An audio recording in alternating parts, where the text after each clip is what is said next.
Hello friends, നമ്മളിന്ന് തയ്യാറാക്കുന്നത് വരിക്കച്ചക്ക കൊണ്ട് ആവിയിൽ വേവിച്ചെടുക്കുന്ന ഒരു ബോൾസ് ആണ്. ഇത് എളുപ്പത്തിൽ എങ്ങനെ തയ്യാറാക്കുന്നതെന്ന് നമുക്ക് നോക്കാം. ഇതിനകത്തുള്ള ഫില്ലിംഗ് തയ്യാറാക്കുന്നതിന് വേണ്ടി നമുക്കൊരു പാൻ അടുപ്പത്ത് വെച്ച് അതിലേക്ക് 1/4 കപ്പ് പഞ്ചസാര ചേർത്ത് കൊടുക്കാം.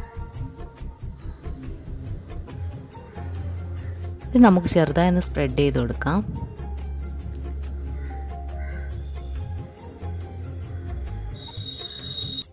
ഇത് നമുക്ക് നന്നായി ഇളക്കി കൊടുക്കാം.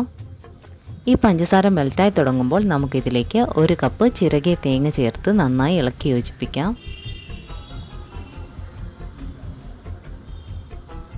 കുരുവൊക്കെ കളഞ്ഞ് ക്ലീൻ ചെയ്ത് ചെറുതായി മുറിച്ച് വെച്ച ചക്ക നമുക്കിതിലേക്ക് ചേർത്ത് നന്നായി ഇളക്കി യോജിപ്പിക്കാം.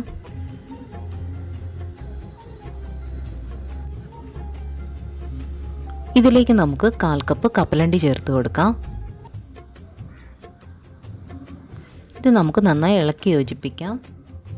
1/4 ടീസ്പൂൺ ഏലക്കാപ്പൊടി ചേർത്ത് ഒന്നുകൂടി നന്നായി ഇളക്കി യോജിപ്പിക്കാം. അങ്ങനെ നമ്മുടെ ഫില്ലിംഗ് റെഡി ആയിട്ടുണ്ട്. ചക്ക ഒത്തിരി വെന്ത് പോകേണ്ട ആവശ്യമില്ല.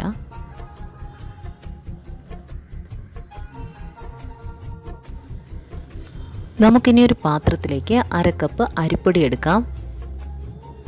ഇതിലേക്ക് 1/4 ടീസ്പൂൺ ഉപ്പ് ചേർത്ത് നന്നായി മിക്സ് ചെയ്യാം.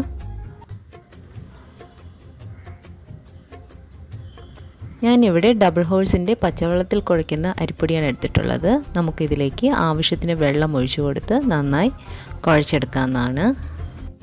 ഇത് പത്തിരിക്കൊക്കെ കുഴയ്ക്കും പോലെ നമുക്ക് നല്ല സോഫ്റ്റായി കുഴച്ചെടുക്കാം. മാവ് നല്ല സോഫ്റ്റായി കുഴച്ചിട്ടുണ്ട്.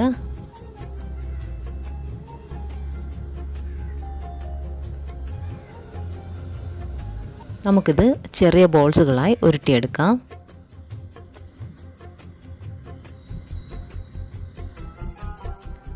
നമുക്കിതിലിനി ഫില്ലിംഗ് വെക്കുന്നതിനായി ബോൾസ് എടുത്ത് അതിനെ ഇങ്ങനെ കൈകൊണ്ട് പ്രസ് ചെയ്ത് കപ്പ് ഷേപ്പിലാക്കി നമുക്കെടുക്കാം.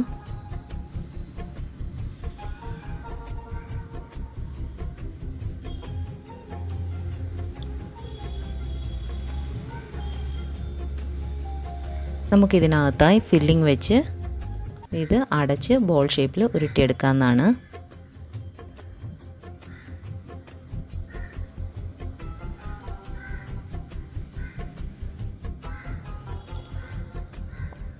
ഓരോ ബോൾസും നമുക്ക് ഇതുപോലെ ഫില്ലിംഗ് വെച്ച് ഉരുട്ടിയെടുക്കാം.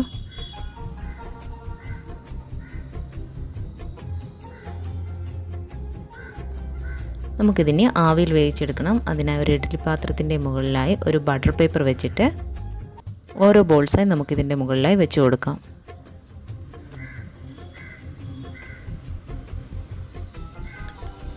ഒരു 6-7 മിനിറ്റ് കൊണ്ട് ഇത് വേകുന്നതാണ്. അങ്ങനെ നമ്മുടെ ബോൾസ് എല്ലാം നന്നായി വെന്തിട്ടുണ്ട്.